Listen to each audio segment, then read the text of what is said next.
Hi guys, meron tayo ditong ituturo ko sa inyo. Babawi ko lang guys ha, mga kings. Hanap tayo dito ng makakain pero ano din siya, nakaka-benefits din. Sandali, wala dito. Siguro dito meron. Dandan lang tayo dito kasi baka tayo masaglaw ng plastiko. Pwede plastiko, pwede makabandag, ahas.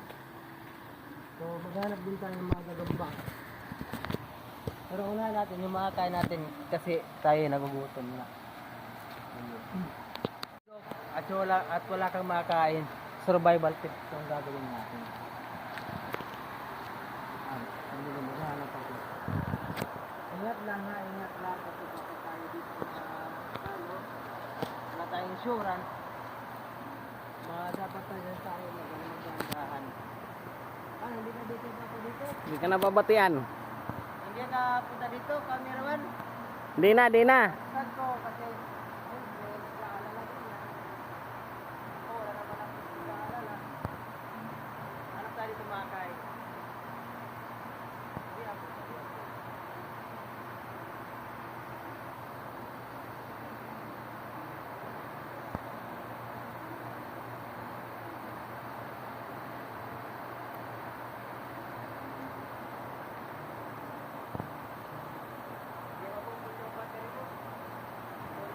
Bili ka na. Diyan mo kakainin.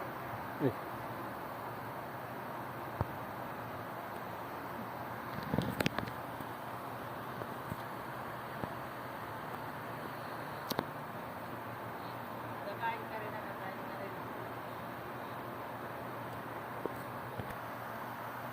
Balik tayo. Sige. Ito mga ka-port. Ka-port na naman ha kasi nandito tayo sa Port Royal. So ito mabibigay kong tip sa inyo. Ito yung nakakain to. Hindi ko lang ipapagsisigawan. Pero pwede itong makain. Alam niyo benefits ito? Ito yung makatutulong para matanggal yung mga bulati sa inyong katawan, sa inyong tiyan. So, yung mga bata kami pwede itong kainin. At saka maramihan din nyo ngayon sa mga batang 90s, 80s. Meron ding knowledge about dito. Ito pwede itong makain. Kita ko ha. May bunga to, may bunga. Ipil-ipil to, ipil-ipil. Snacks to ng mga bata. Ng mga bata pa kami. Ito. Palala. Kung hindi ka to nasanay nagbata ka pa, huwag ka na lang kumain nito kasi sanayan din to. Palakas lang sikmura. Kasi medyo makatirin to. Pero kung alam mo ng side effects ito, then okay lang. Kaya natin. Napakasarap. Lahat naman kahit itong kainin, pero gusto ko lang pakita na pwede itong makain. If ever nandun kayo sa kabukiran. Next, dito tayo.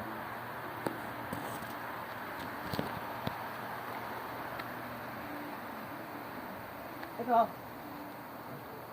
Talisa ito. Talisa ito, pero ito, iba itong variety. So, hindi yan nakakain. Huwag tayo dyan. Meron yung benefit. Sa ano lang, sa mga tubig-tubig.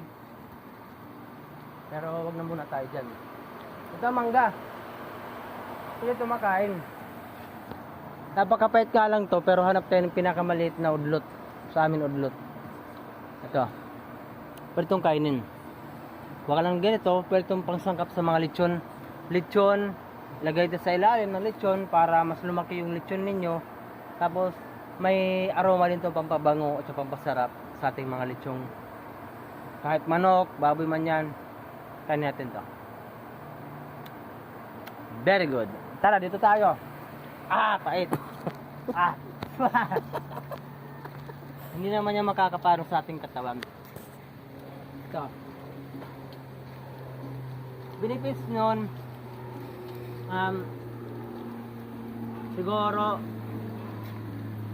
rebal lang, palakas lang. Ito naman sa susunod, bayabas. Mainam to sa mga pang tapal-tapal, pang mga sugat-sugat para mabilis mag-heal yung sugat mo. Pwede itong pakalad ka rin sa tubig. At saka pwede naman itong kainin kung gusto mo. Raw talaga, basta sa udot lang, mapait nga lang to pero kayang kaya. Sarap. Parang bayabas lang din, pero hindi pa hinog. Lukin natin para mas gantisado. Para believable.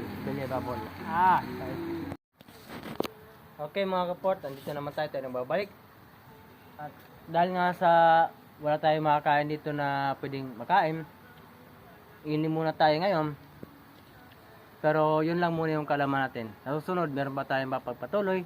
So kung gusto niyo yung video na to, please subscribe, click the notification bell. Kung nasa Facebook tayo, just like, and follow rin. Okay? So that's all. Thank you.